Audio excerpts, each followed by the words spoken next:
Yun, hello guys. Silipin naman natin ang ating ibang alaga. Ito yung ating spotted dove. Kasama niya yung apat na zebra dove. Ayan. Ayan. Oh.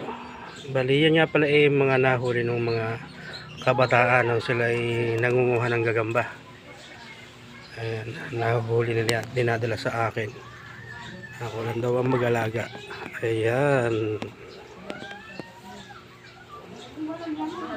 Bali, isang nga lang pala dyan yung spotted dove. Babae pa yata to. Ayan. At ito naman yung aking mga lovebirds. Ayan, oh. Ang aking mga lovebirds. Ayan, at saka ang aking mga kalapati. Ayan, oh, ulit, oh. Kalapati. Uy, namara ko pa sa buro ko to.